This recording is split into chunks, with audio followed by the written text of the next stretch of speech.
Hey, what's up?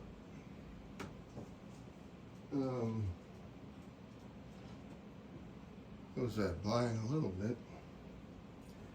Or shade, actually, not blind. I am just, I filmed a demo to forward to my brother so he can watch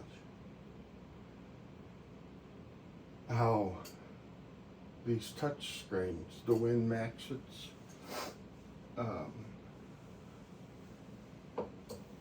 I plug those into the onboard graphics card. One's HDMI and the other is a display port. And I have the adapters, and so then these are HDMI on here. HDMI here. I just put some L's on them. And then with the HDMI, you have to have USB hookup for the touch to work. So that's a USB 3.0, and I bought an L for it. Did that on both of them. So it's a USB A that plugs into my USB strip that's getting pretty full there. I need to probably do a little research on that. I have another multi-powered hub for the USB A's, and I probably need to split them off. I just don't know how they split off, like the USB on the back of the motherboard. If they're all still going to be on the same circuit or not, so to speak, because I'm trying to divide the load up, kind of like an amp meter, you know, see which one's drawing the most amps, and that's the one that's using the most power. So that's kind of what I'm thinking about wanting to do here. It took about an hour for that video. It's processing up to 4K, but at any rate, that's not what we came to talk about. We came to talk about the draft at Alice's restaurant, 17 Alice. My brother told me this is a pretty cool plane, and that the startup is supposed to be real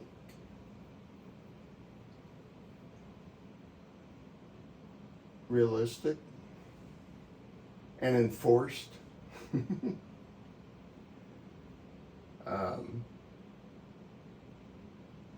So got a little checklist, I guess, that it does while you do your thing, and if you do something out of order, something might not work right. It's funny how there's 5 stars and it's got 1 review. 1. Makes me think that the company did that.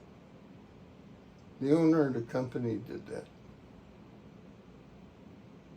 He checked those 5 stars and gave it 1 review. Maybe I could, well, you would never know. So at any rate, this is that program. And I've been flying the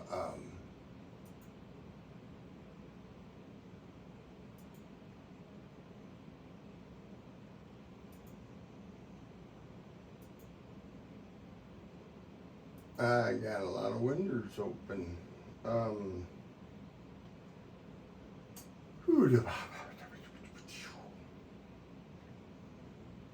This is a nice, the person that made this program, that's really nice. It's called MSFS POP OUT MANAGER. And I'm thinking about sending him a donation because it really is nice. Those of you familiar, when you use multiple screens, if you're only using one for the piloting, the plane, it loses focus. So you could be turning the wheel and nothing's happening because you're on another screen here. And you have to move the mouse over and click to activate. So you got control over here again. That program takes care of that. If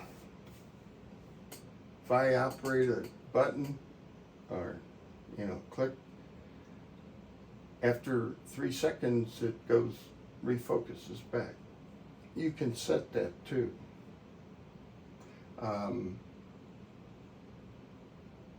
And also it'll close like the title bar and got different cool stuff. Why can't I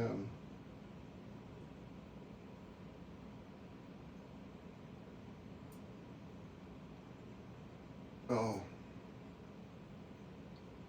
yeah, that old lock is pretty important. It won't let you do anything. See, it says hide title bar. And there's this auto game refocus. You got a few other things here. I don't know exactly what they do. I kind of think I know what that does and that. But at any rate, the way the pop-out thing works is you click this and the thing drops down here, and then you click that and you go to your cockpit,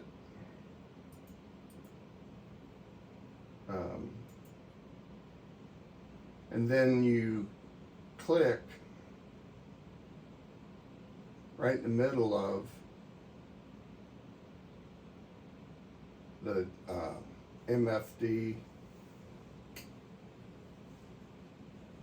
or the PFD.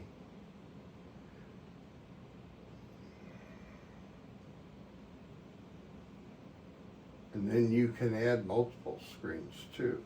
And so it remembers, you can have it auto start that will put everything up. So you don't have to build it again. I believe it will even start Air Manager.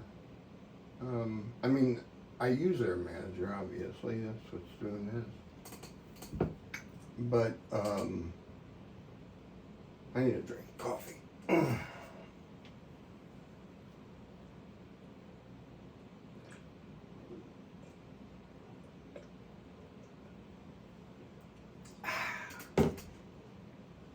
64 ounces of coffee. And then it's what does that, and what else does it do? There's I guess right here. Yeah, I got kind of pages of things that you can do. And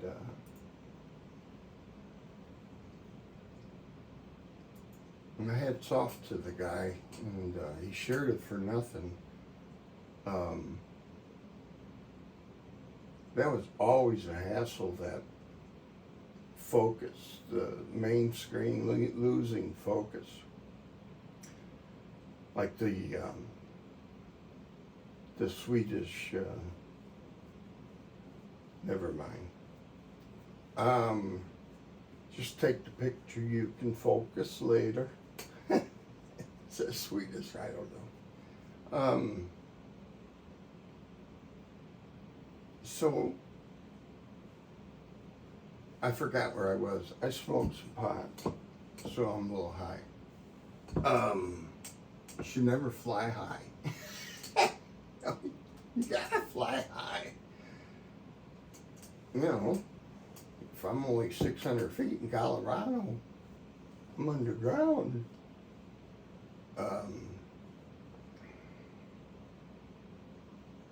Where was I turned the graphics down quite a bit.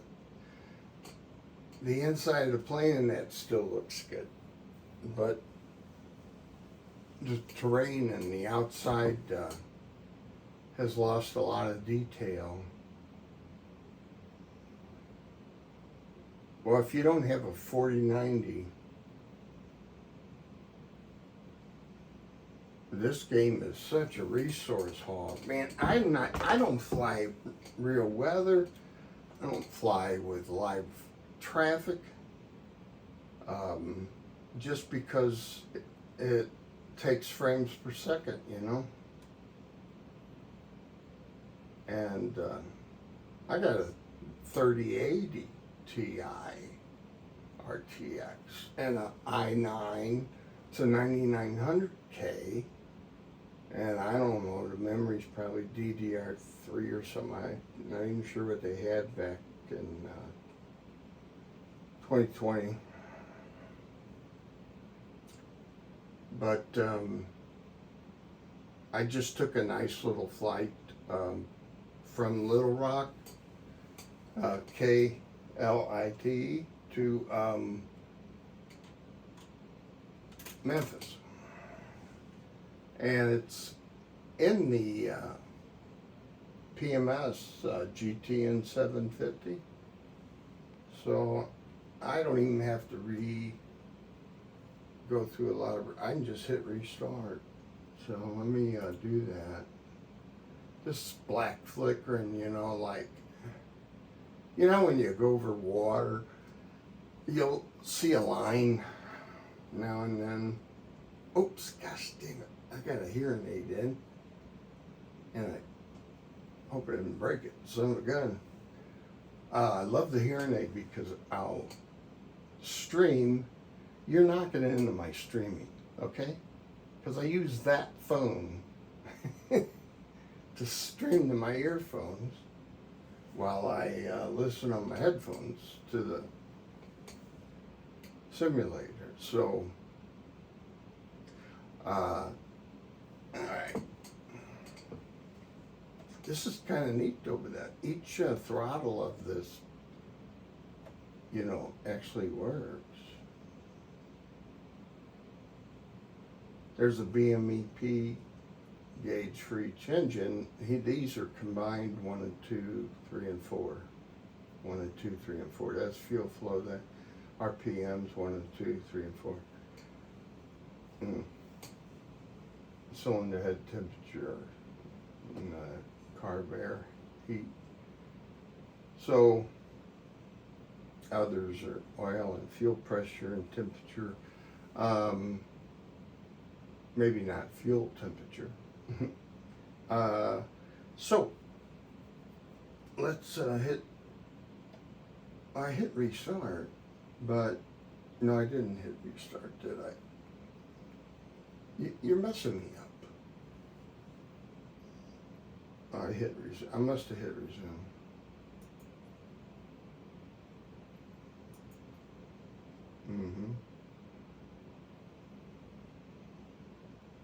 Off we go into the wild blue yonder, flying high.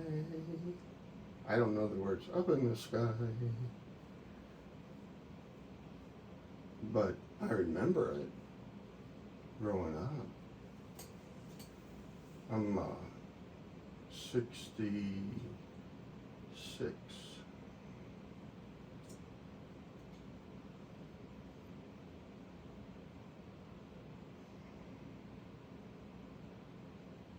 Okay. Isn't that cool? I think that's neat. Just the little things in life that I get a kick out of. I got my IR tracker, another resource hog. Just all kinds of stuff. And I have them on these headphones, so I almost have to wear them. But I don't have the external sound on, because then you couldn't hear me. We wouldn't want that. No. I don't know where my buddy is. I got a Zorro. Zorro's a tuxedo kitty. And that's why he got his name Zorro. I gave him his name Zorro because of black and white, you know, Zorro. He's a cool kid. He's actually was born with a hearing problem, and he's deaf. And he has an eye problem. His eyes, like the liquid in them, don't drain. He's got clogged up drains, and there's no fixing it. But he's a happy little kitty. I mean, he's a cat, but he don't know the difference. You know, he'd never had them really, so. Kind of funny. Okay, so we'll go 20-degree flaps.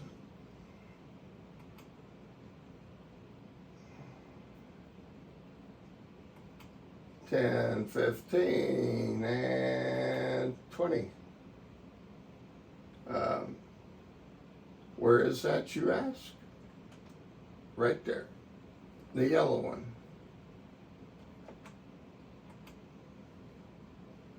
That's the landing gear up. I want to do this. This has got a gust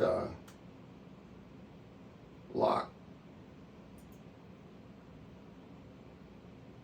Keeps the control surfaces from moving and getting damaged in the wind. Always lock. I like locking the mixture because you can't adjust the mixture in this. Like, I tried dropping them down one time to get thinking, oh, I'm going to get better gas mileage because, you know, that I'm going along on eating like 3,000 gallons an hour. It's amazing. This plane's a hog. This is a big plane.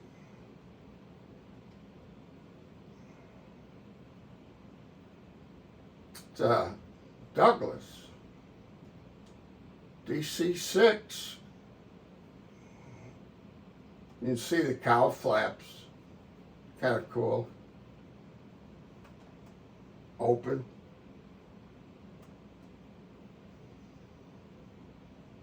Okay. And this is a car bearer, and as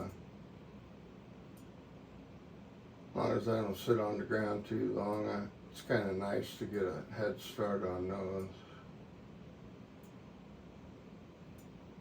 Because it needs the heat, and everything there looks good. This has to do with and I know how to fly it with this. That was the original autopilot, you know, because it's all retrofitted. This thing didn't have GPS or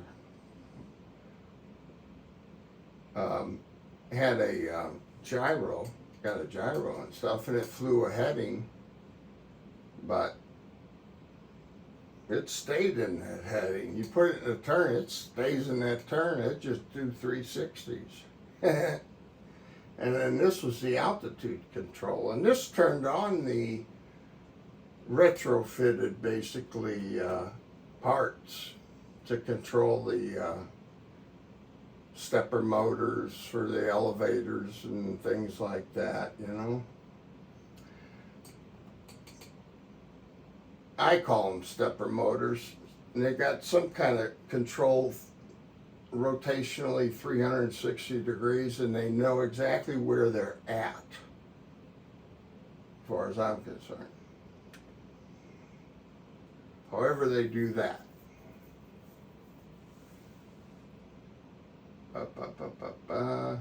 Okay. Flaps were good. We got to put the power for the prop. We got the flaps down 20. I can tell the GPS is on. The flight plan, it's already stuck in there.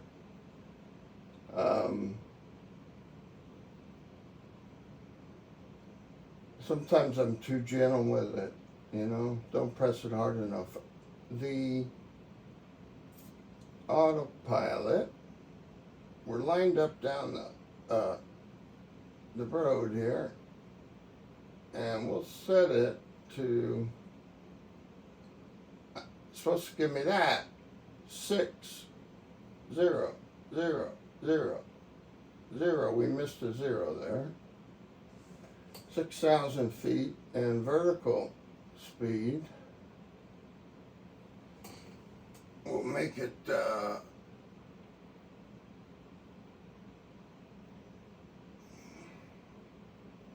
we'll make it 1,000 feet per minute at first,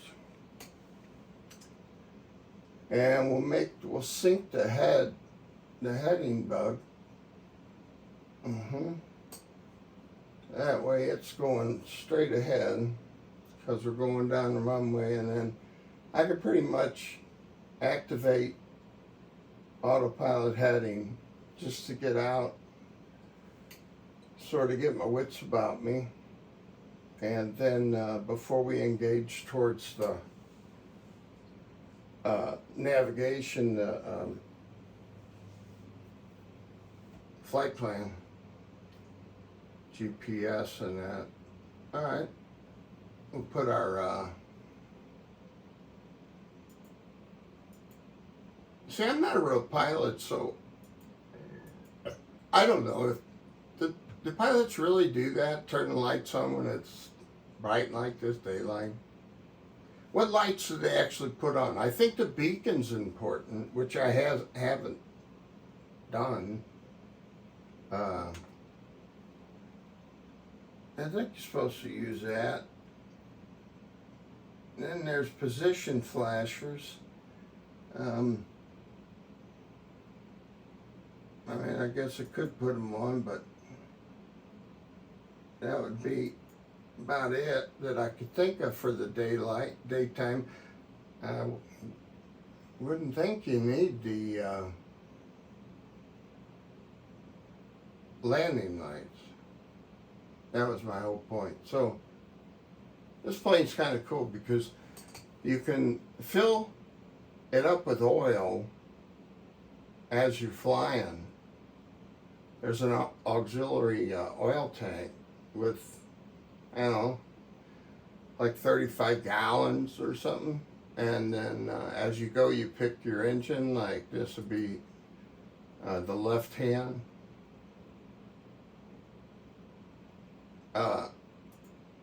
And then you pump the oil in. You can pump it in or take it out. That's kind of nice because, you know, you're not supposed to overfill something. I could see getting sidetracked and putting too much oil in it. But then these are water pumps. If you're over like 85,000 pounds, you use water and alcohol, I think, too. I think, but I don't know for sure. But they go into the jackets around the cylinder and that and help cool the engine, called taking off wet. And we're not going to do it. That's what it's for. Go back down to here. This is our pedo. I can turn that on. We're going to be taking off shortly. Our cowl flaps are all the way open. There's we got auto feather test. Okay, yeah. So it's armed, the auto feather. I usually turn this blower on. I don't know why. I usually turn this on too. I don't know why. This, I assume it's temperature of something. Maybe it's the cockpit. Set it to 72. Then we got over here, it's for the windshield to de-ice it. The temperature probably should go up to here, maybe less while taking off. It's, you know, right now here, it's 15 degrees Celsius. So it's not cold here. We are in Little Rock. All right.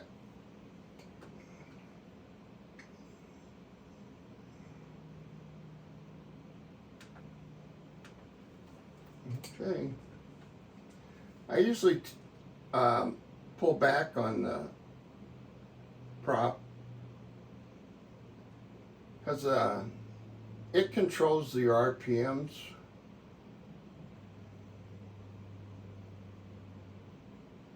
The throttle pretty much controls these.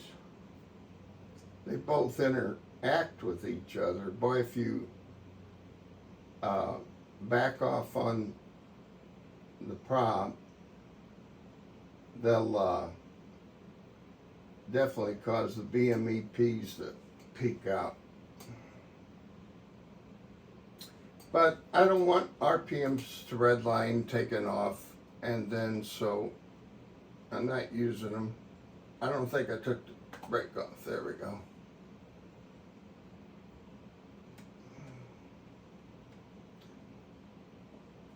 The BMEP definitely is up there. Got to get up to 120 knots.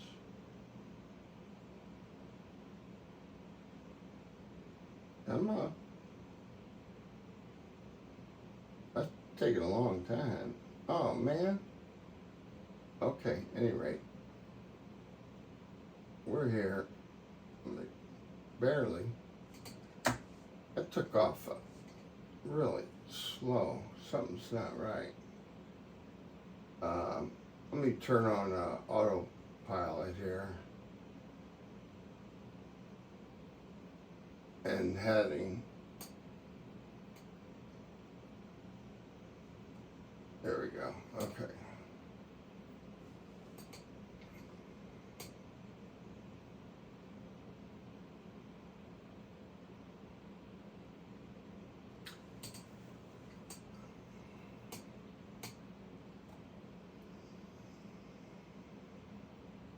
Well, the engines are still running, so that's the main thing.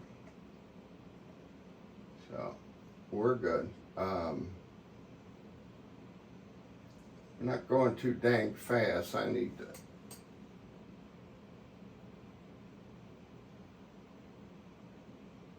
lower the climb here to pick up some speed. We were in the white arc. Got to pull up the flaps. That'll definitely slow you down.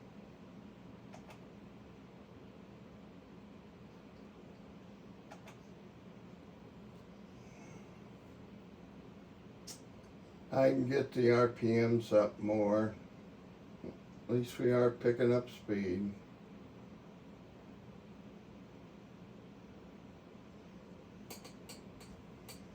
Climbing up 500 feet per minute. We are good to go are cowl flaps. The carburetor air heat is good. Cowl flaps, they're open a little far. I'm going to pause that, and then we'll go up and adjust the cowl flaps. I could do it from right here, actually. And I need to get warmer.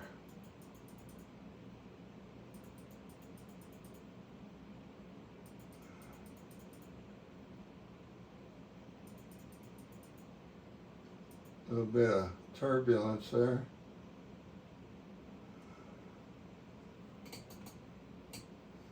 That's our speed. We're up to 190, so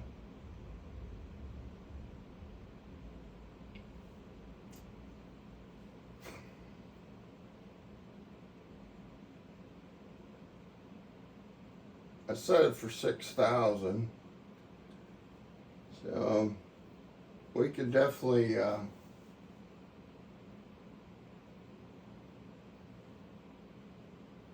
put it a sharper climb now.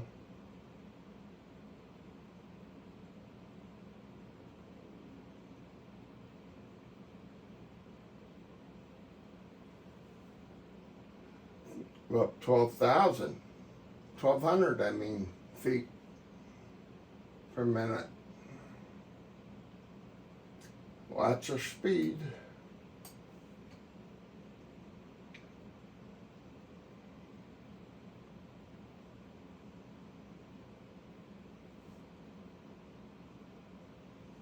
I like when that looks more like a speedometer.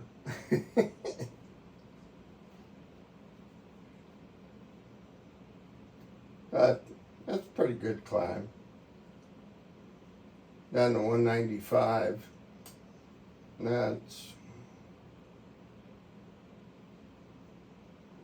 We're flying the heading.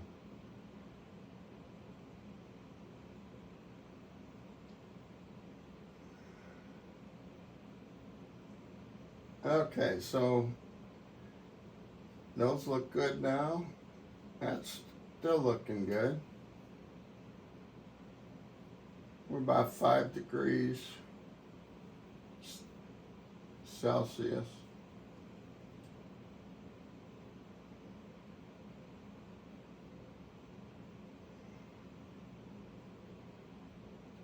We got 36 inches here in the manifold air pressure. And we're getting up to 6,000.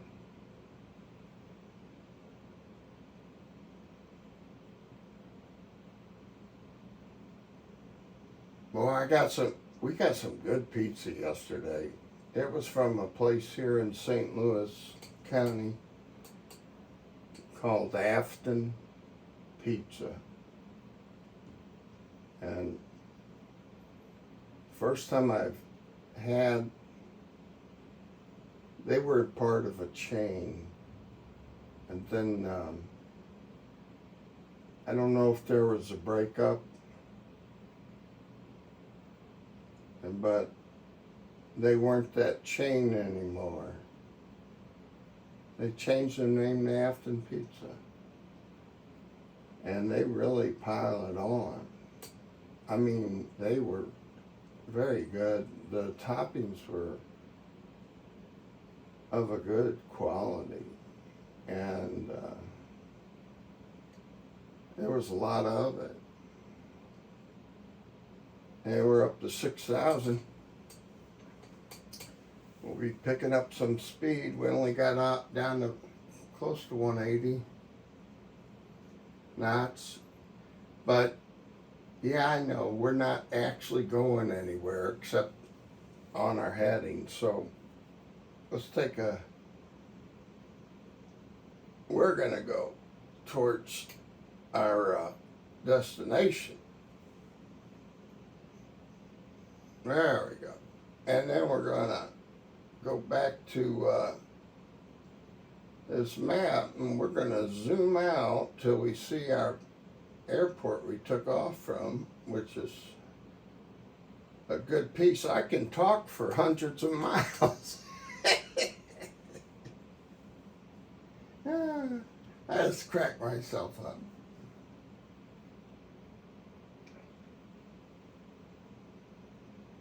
They talk, and I talk about women talking.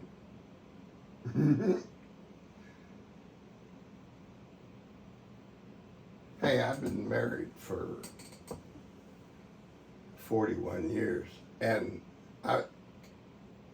we've been together for like 51 years.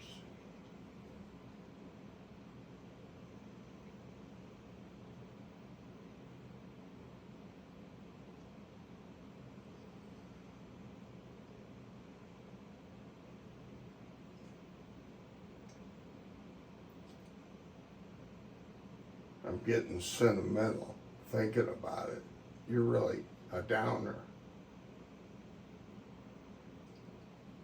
We met roller skating. I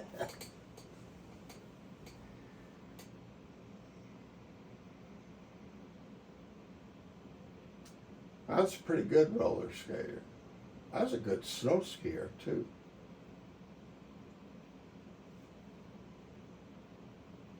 But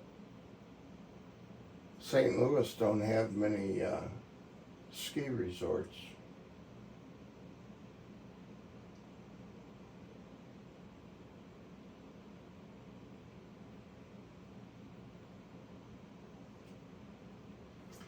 Isn't this cool though, having that like that? You don't have to zoom in or squint.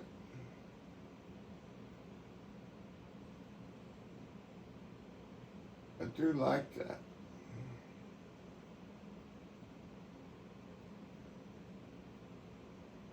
This is how much fuel we're burning.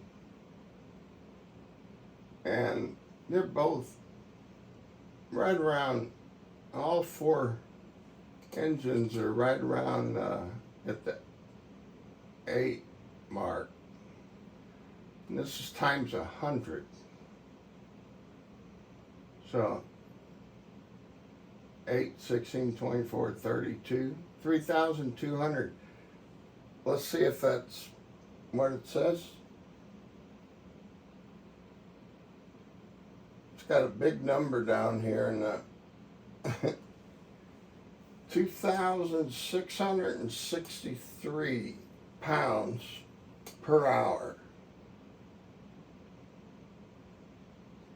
How'd you like to fill these tanks? Man, I tell you, these trucks, like my kids drive,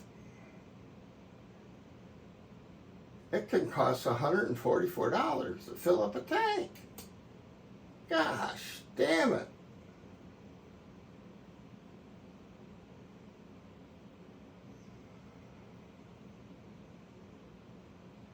Well, we're going the right way. We're a ways from Memphis, 190. It's funny, 190 miles, it's going to take us 38 minutes to get there. Or almost 220, but the ground speed, total airspeed's 238.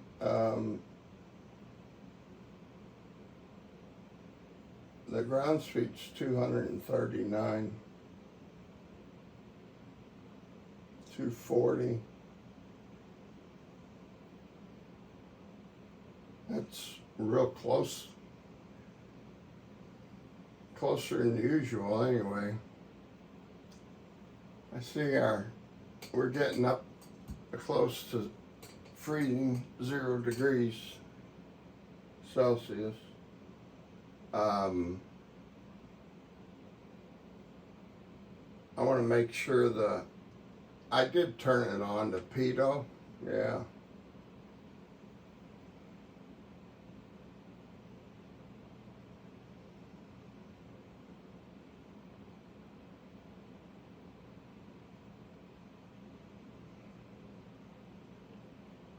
I think we're okay right there. That's where I always set it. Always have. And we haven't had a problem.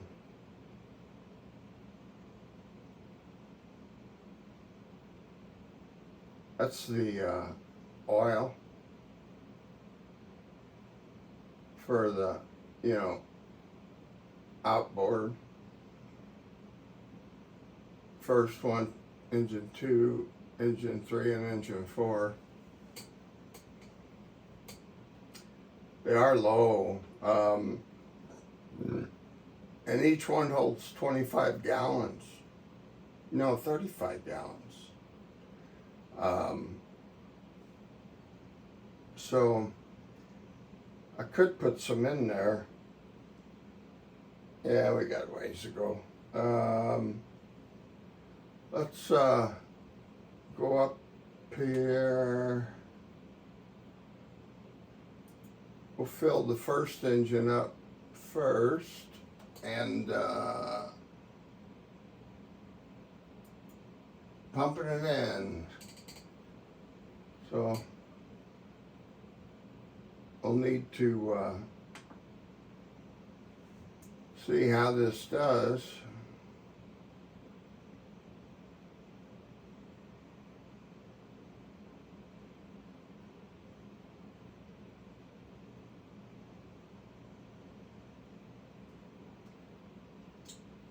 Our cylinder heads are good.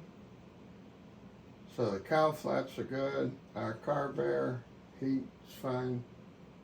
Everything looks good. I don't see any problems. And we're filling up the far port side, engine 1.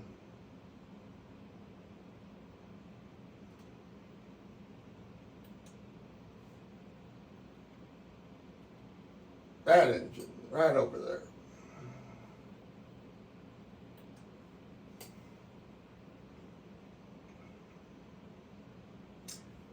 I'm kind of at a little bit of a bad angle. Should be straight on like this. Because of that, refractive view or whatever it's called. The plane's straightening out, banking left.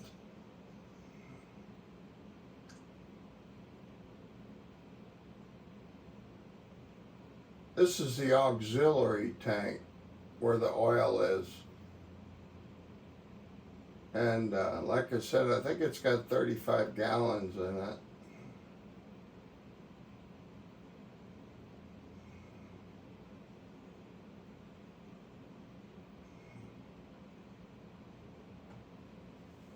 It's taken a while to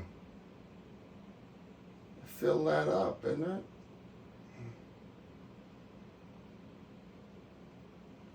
There's another way I can check it, but I like using the gauges.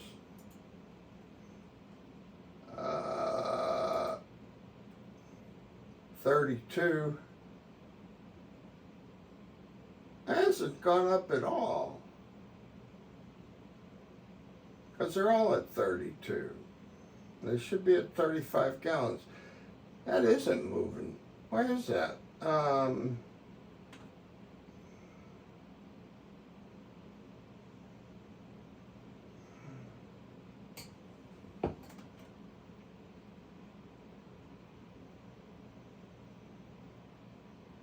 Oh, that's on me. What? I had it on reverse. I'm surprised it wasn't taking anything out. no, it's smarter than I am.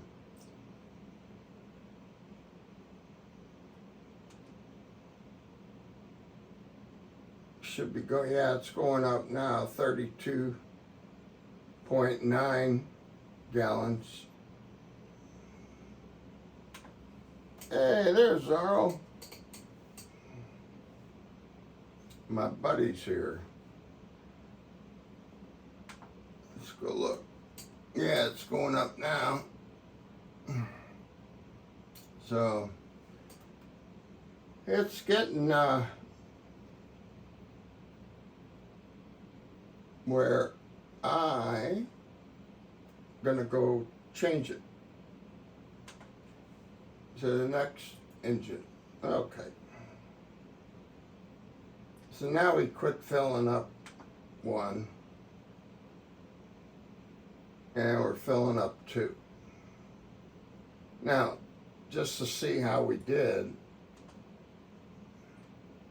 34.4, 35 is absolutely topped off, so I'm happy with that, because we probably burned, probably got up to 34.5 by the gauge, by that analog gauge. Got the nice digital down here. I haven't rebuilt this in a while. It's still in the green. Oh, you know what? I might have turned realistic off recently, because of when that one flight I took, the far left cowl flap wouldn't work. And I just wanted to see if it was a failure, and so I turned off, you know, the stuff there.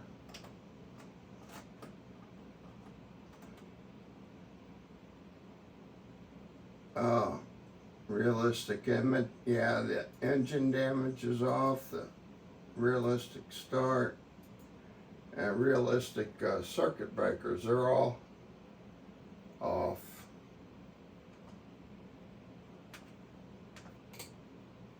Let's see what's going on here. Yeah, making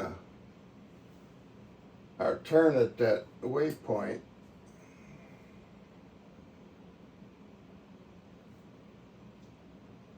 Coming over till it gets lined up. It's actually going to go, it's going to Wooker. It's going to go, you know, past it and then come back. Usually it does.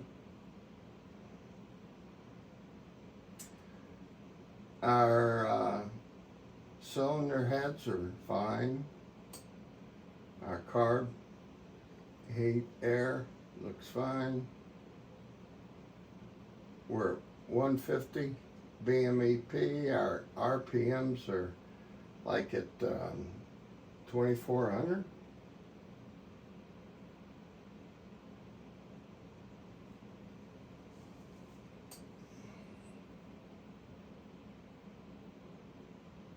Burning plenty of fuel. And our manifold pressure is about 34.5%.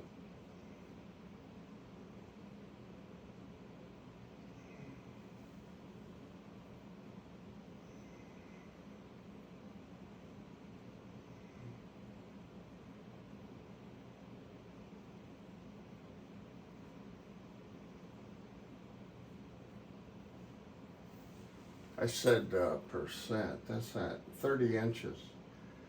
30,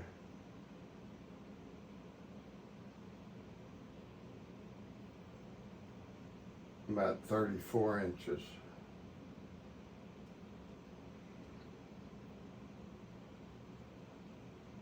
I think 30 inches is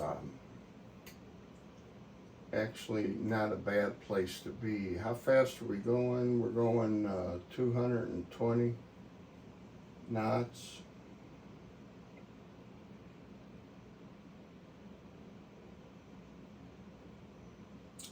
we could look up runway 27 with I have over here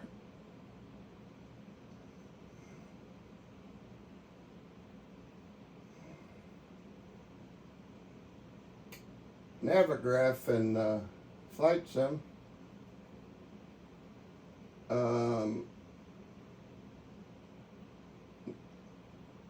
MSFS approaches,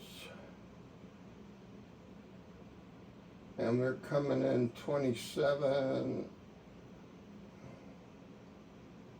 and we'll go full.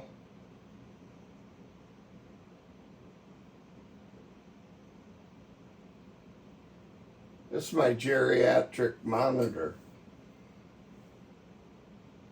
Medicare should pay for that. It's one of those, it's a 55-inch LG OLED, the good one, with higher hertz. It'll go up to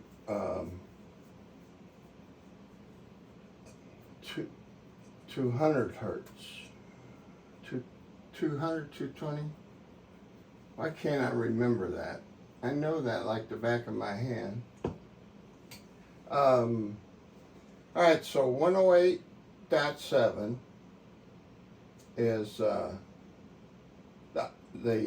ILS, the localizer setting. It's already there, but if we were going to do it, we do 108.7 and then click this to make it in the active. So that tells us there.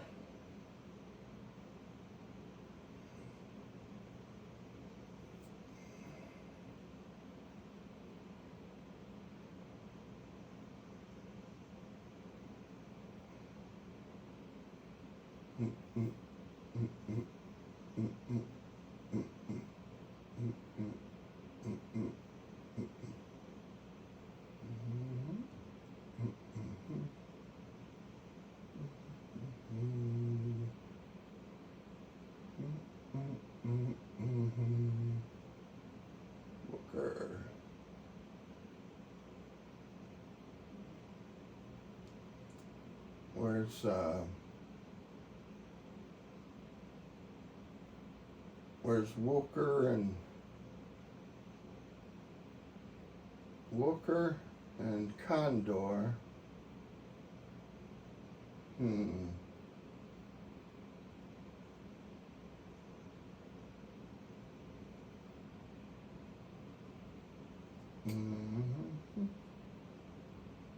So we gotta activate that arrival.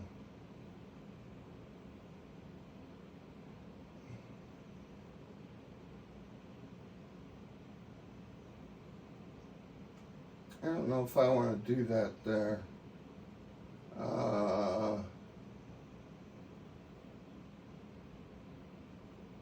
Yeah, I mean, load arrival. Run all? That's interesting.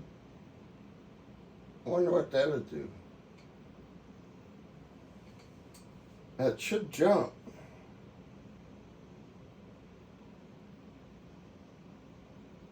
I was thinking it might jump to Condor right then and there, but it didn't.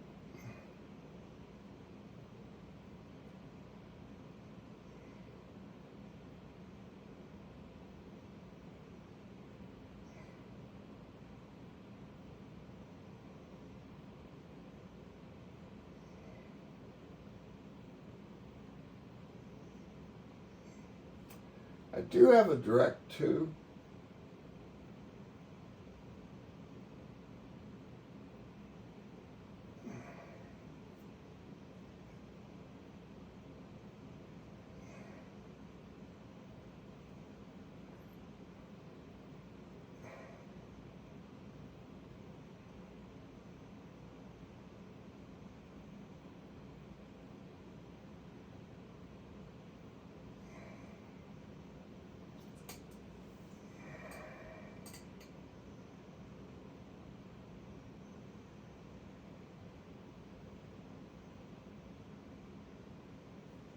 I left the landing lights on and down after all that discussion.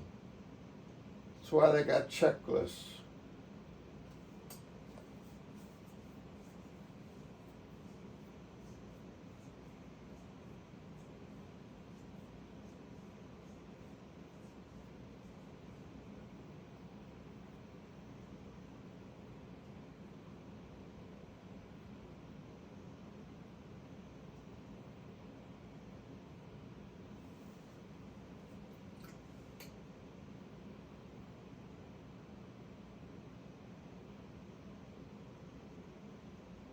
Ah, man, I left that oil running.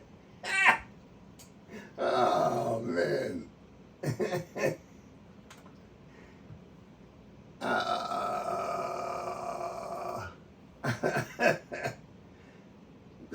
I probably blew an engine.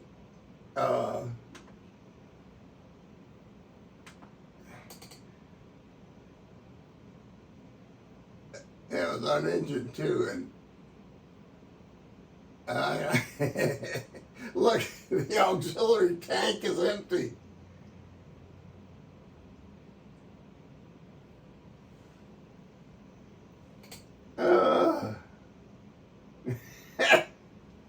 Gosh, I used up all the oil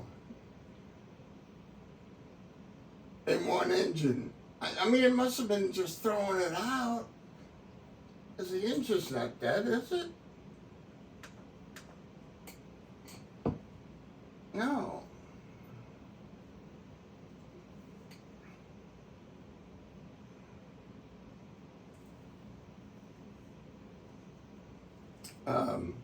Let's look at that.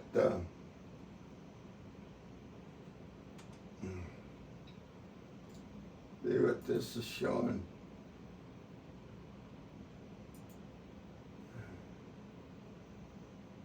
It actually stopped at 35 quarts.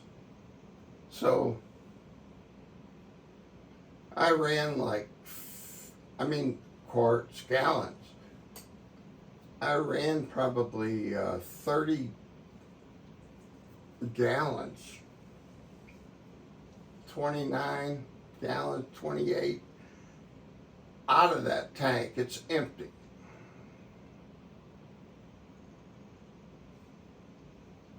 And that wasn't too bright, was it? Go ahead, you could say it. It wasn't. I know it. You never did like me.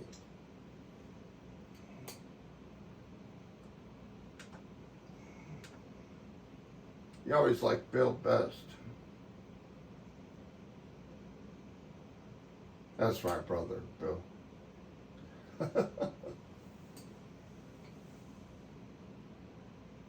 Mm-hmm.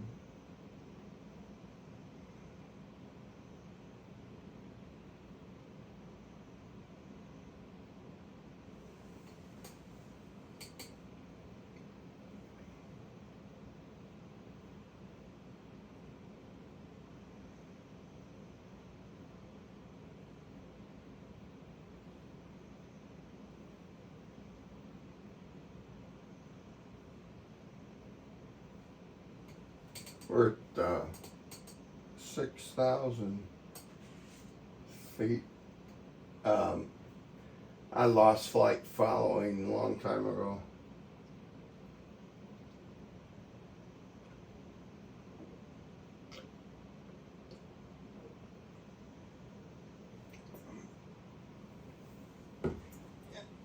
They told me to go VFR myself. And frequency change approved.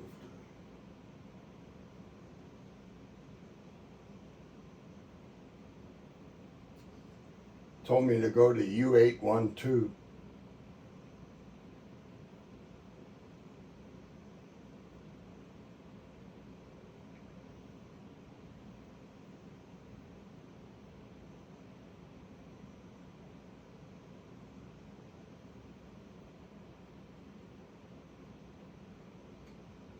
I feel like I'm standing in front of the microwave, you know, like, how long does 2 minutes take? Hey there. He can't hear me, Zorro. So he sleeps good since he's deaf. Yep.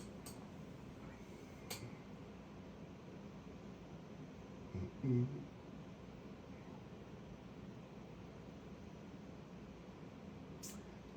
I like to watch trials. They have that Karen Reed trial in Boston, Canton, and she's accused of killing her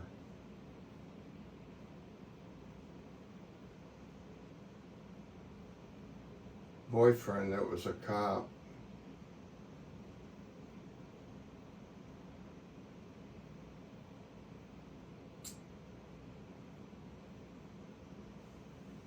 That's actually the one I've been watching more than anything. Except for that, well, that one's pretty much over. The Chandra Vander Ark or whatever. There's some whacked out people in this world, I tell you that. Well, I think Karen accidentally, because she was, this is in my opinion, and what do they say, allegedly, okay?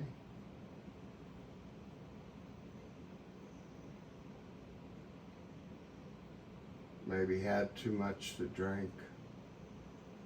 She's a jealous person. And they showed proof of that. I mean, she's a very jealous person. And she gets hot. Now, there's no way she ran him over on purpose. But I think she thought he was far enough away from the car, and because he was going to go in the house. It was late, 12:30 something at night, and I think she or doing like they call it a 3-point backup or whatever, you know. And I think she probably on one of those parts where she backed up on the 3-part, I think she hit his head, around his eyeball, because supposedly his right side of his head has really had a lot of damage to it. And then I don't think she realized she had him, because she actually blacked out. That's a term I would use, you know, and back in growing up in my day and stuff, that if somebody drinks so much that they don't remember the next day, they black out. And I mean, it's legitimate. It can happen. It's happened to me. I think one time, but yeah, I didn't remember nothing like that after a certain time. But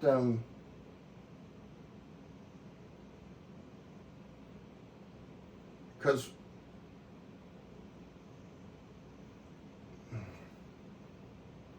well, that's pretty much all I'll say about it right now. We'll wait till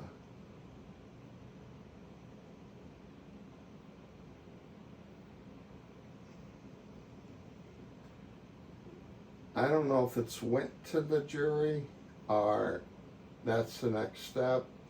I think it's getting down to the end of the case, I think. But I don't know, has the defense put on anything? I don't think they put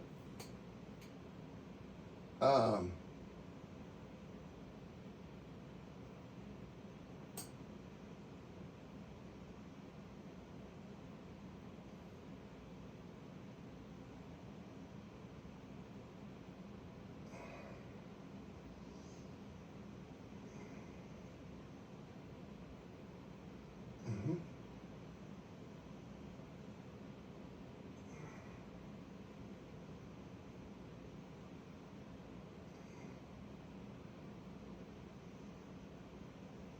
Okay. 51 miles. All right. Well, I definitely don't want that hold there.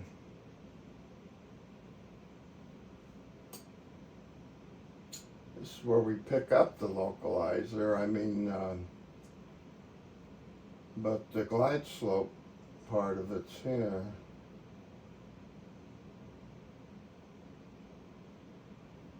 But I'm gonna get rid of that.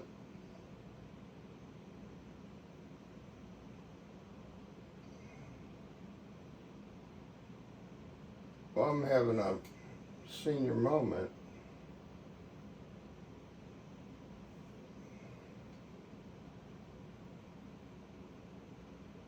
I feel like I should have got something, yeah, like that.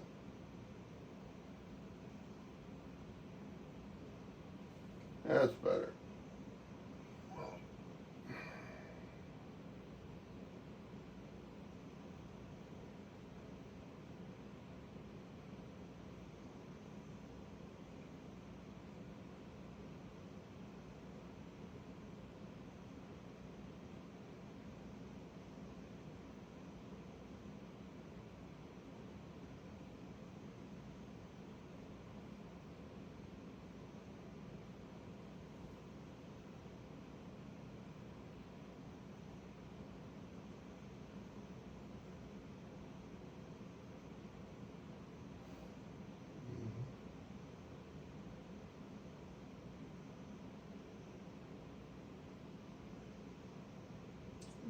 Got a tailwind helping us. Can't tell that by the knots. Seems to be doing the same. We're 10 minutes from Covum.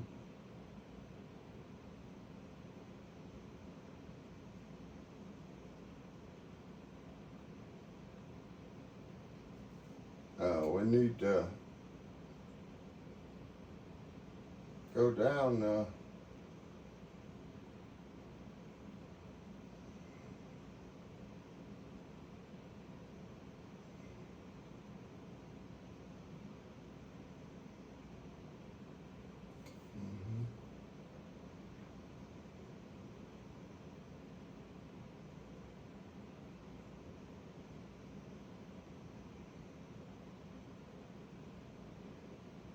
Angel's still looking good. I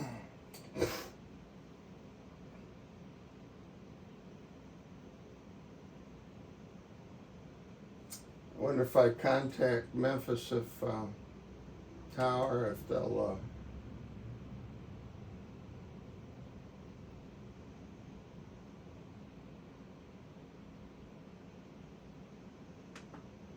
that's approach.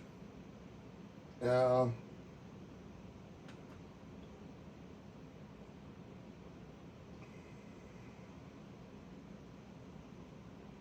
Gotta go to the next page.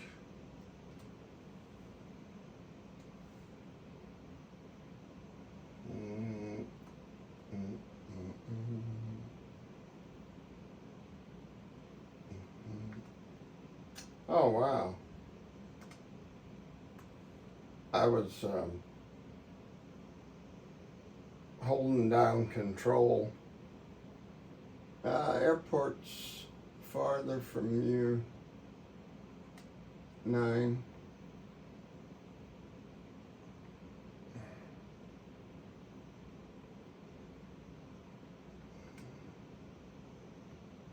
there's Memphis, number 2.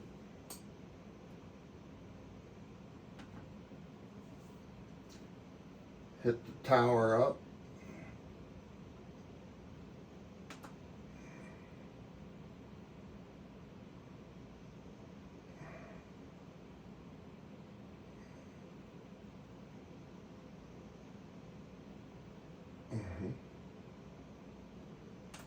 Crest, full stop landing.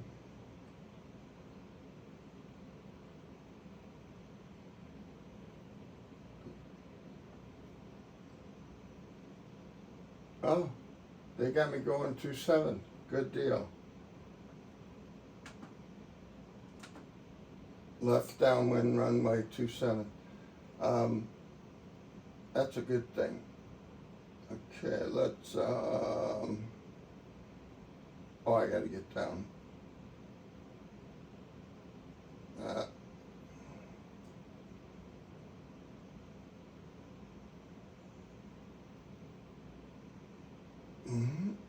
Autopilot.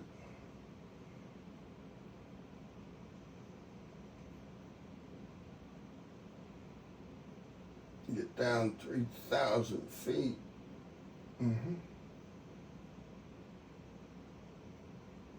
we need to get down.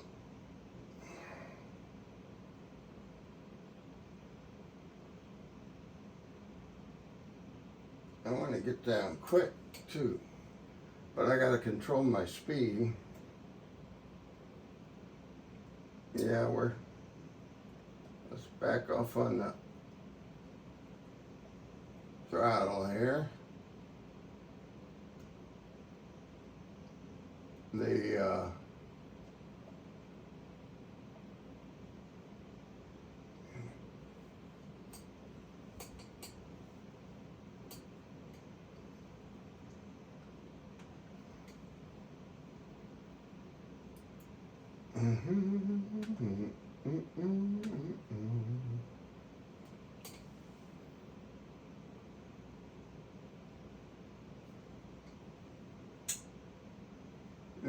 cylinder heads are getting a little cool. Should close the cowl flaps off a little bit. Our speed's okay. 226. And we're definitely getting down. So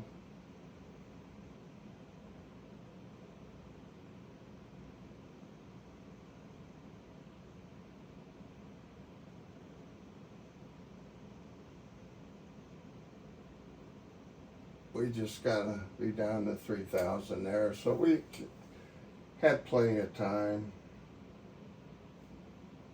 I can back off on the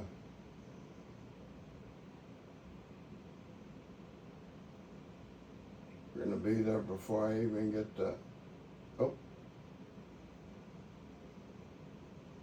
slow it down.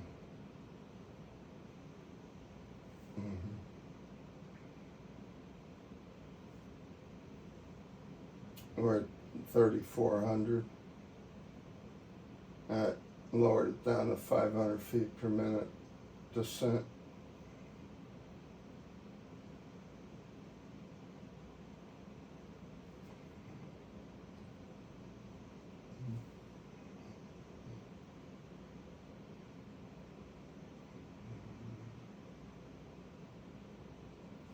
So we're gonna go to the left of the runways there. That one's 27. They have runways that run 180 and 360, 36. 18 and 36. Both ways they have a right, center, and a left. And then 27's here.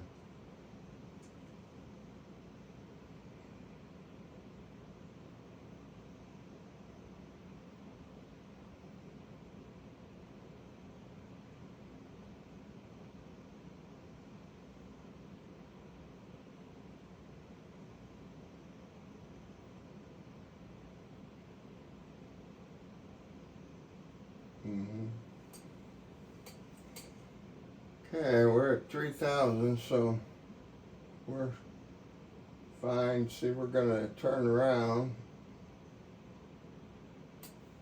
and then we gotta be at 1900 to pick up the glide slope.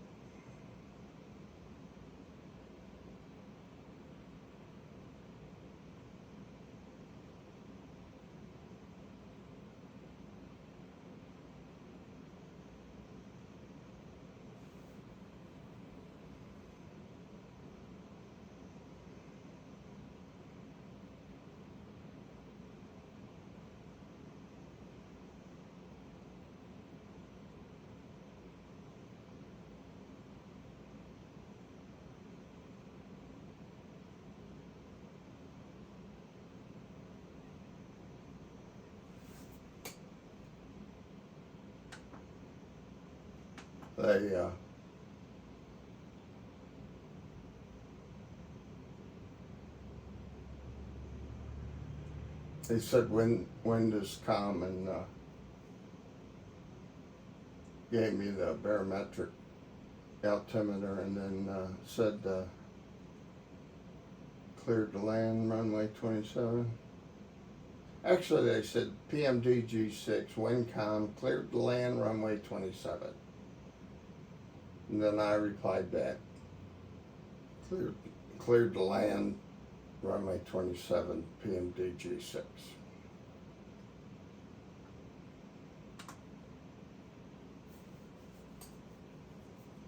We're going past the airport, and then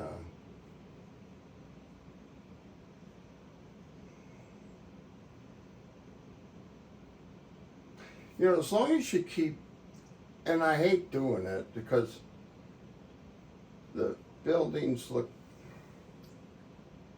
terrible, but keeping frames per second up above 32, the higher you can get, but if they're above 30, they should be pretty much stutter free if they stay there. You know, if they start going down in the below 30 and 20s and things, it's gonna start getting stuttery.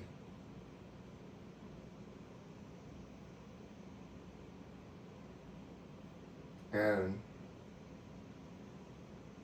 it aggravates me.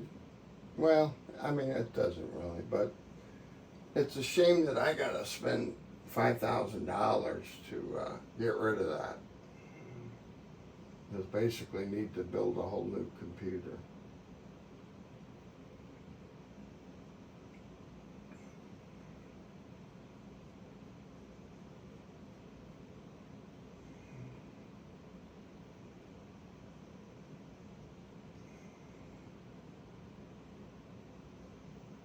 Okay, we're at 3,000.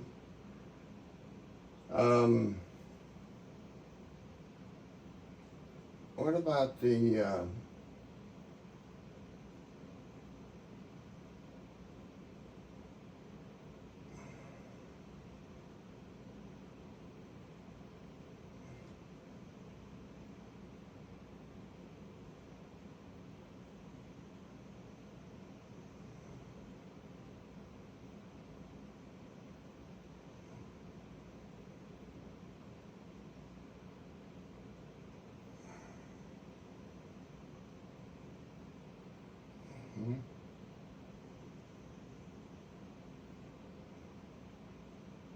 oh, good. Okay.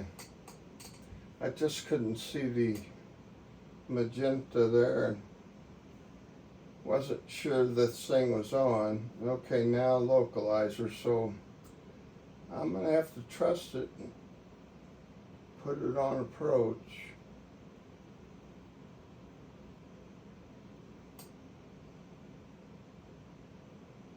And we'll just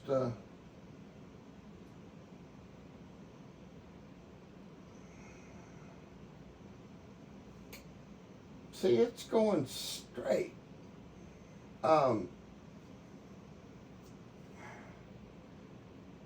What about the, do I need to shut the altitude off or something?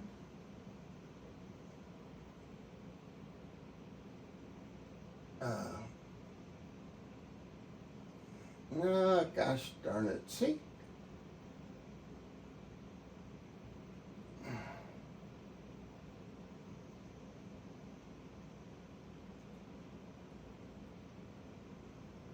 I gotta go back to nav. And are we going back towards, yeah, Colburn? I mean, that Colburn is the last point for the, where we gotta be 1900 for the glide slope frequency, the localizer. ILS 108.70.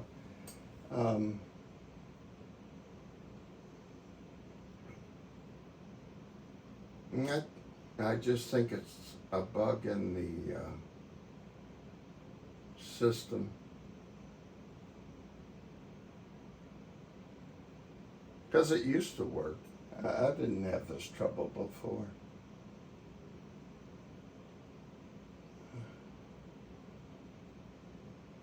But it looks like it's going to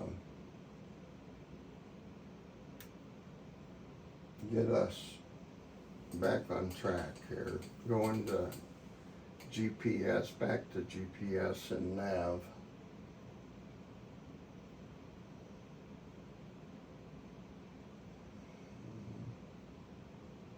There's a setting about, it's not here.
Am I down to 1900?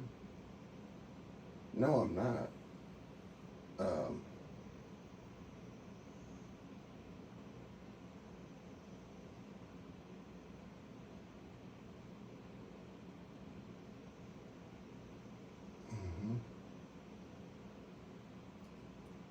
Vertical speed.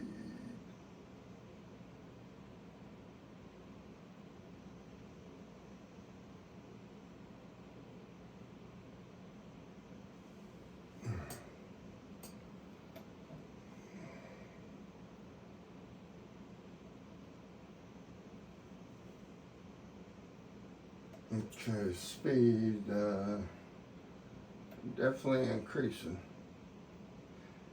Our gear indicator light came on and our gear warning, so I'm gonna, it went off right now. I can override that though, right here.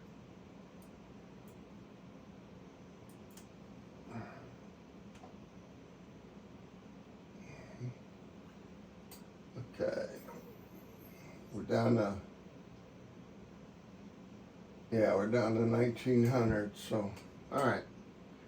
runway's up ahead there. Put the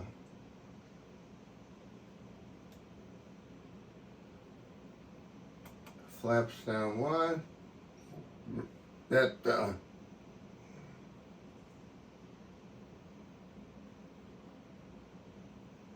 dumb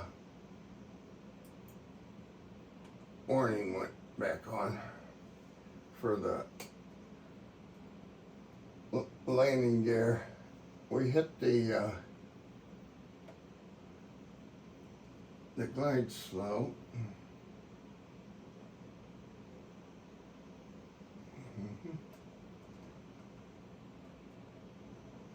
How fast are we going? Now we're getting pretty low.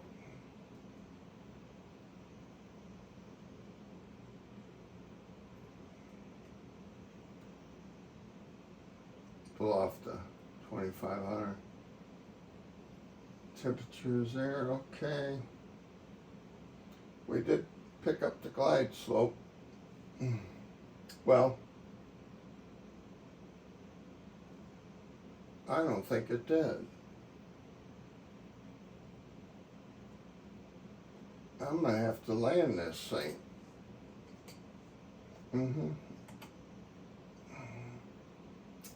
Had the right frequency in.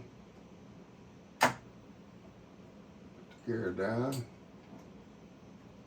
Keep our speed up. Gear's not down yet.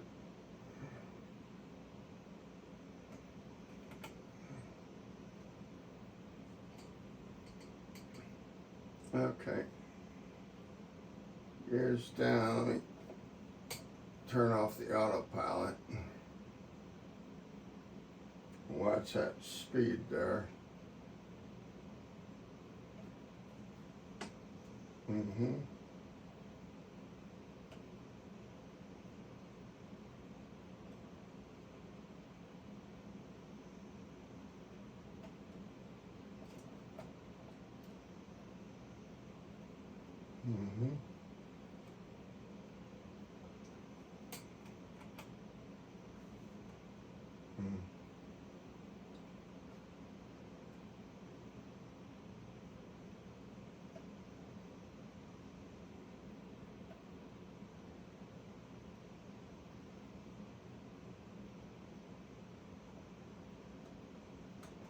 Reverse.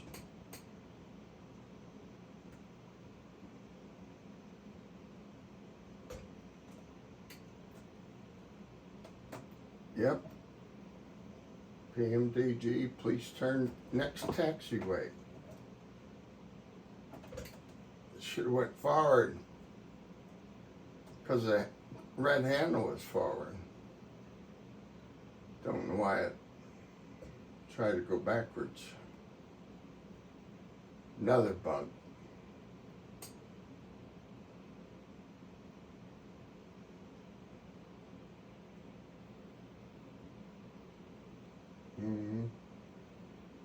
Told me to contact the ground.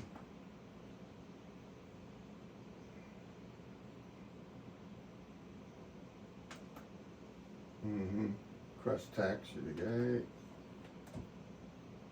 Put the brakes on. But see the this red handle was back forward. Because I have my toga button programmed to push it, and then it goes back. See, it went back, and then it should now it'll go forward. But for some reason, when after it reset and I went forward, it was trying to go backwards. Wasn't me. I didn't make a mistake. Get all my flaps up.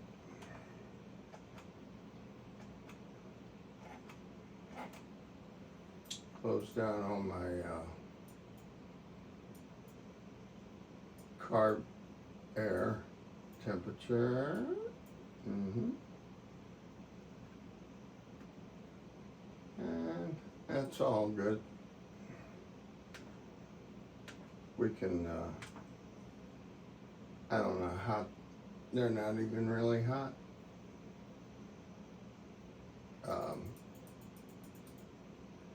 Open up all the cowl flaps.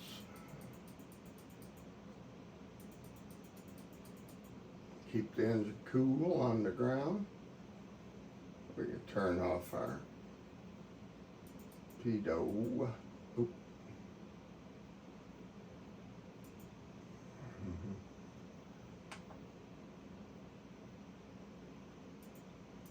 Don't need that on right now.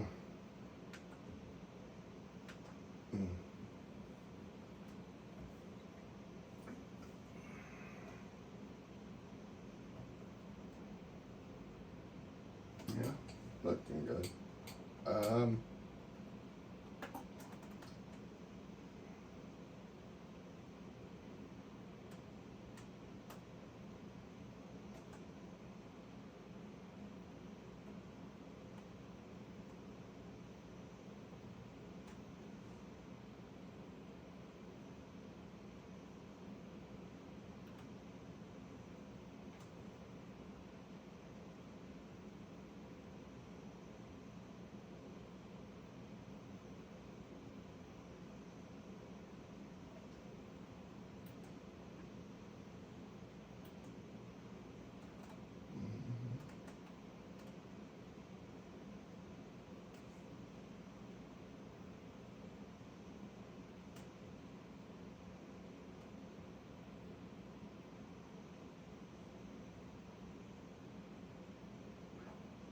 That PMS 50 GTN 750 is really pretty sweet. This close-up view now that they have of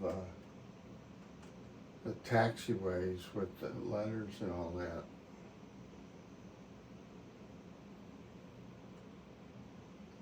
Is nice.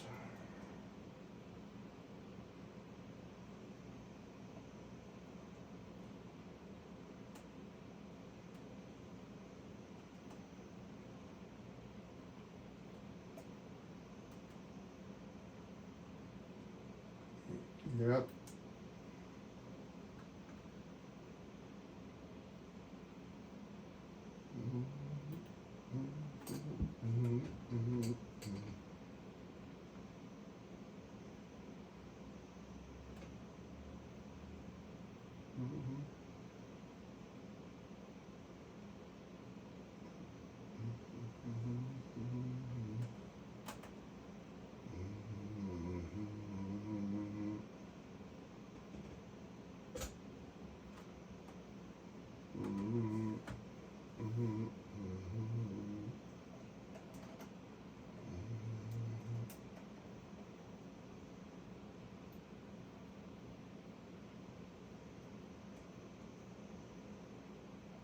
Well, at least it's not stuttering. I mean, that stuttering really drives me nuts, and it actually makes it a lot harder because the plane just doesn't make smooth reactions, especially when you're coming down for a landing. The thing will start and stop and start and stop, and it doesn't seem to stay in sync with how much you put into a control surface. And it even gets jerky, you know, like, so.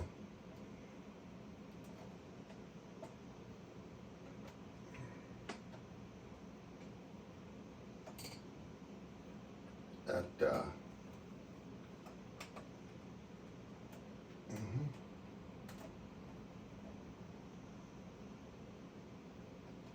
and make a little, give it a little toe brake there to,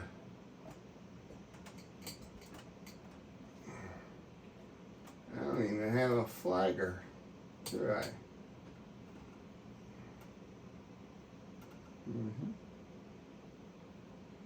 When's the green gonna disappear? There it goes. All right. Okay, parking brakes on.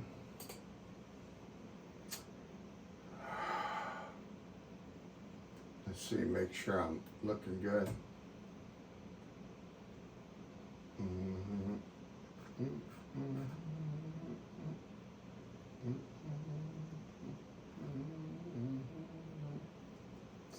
Yep, looks good to me.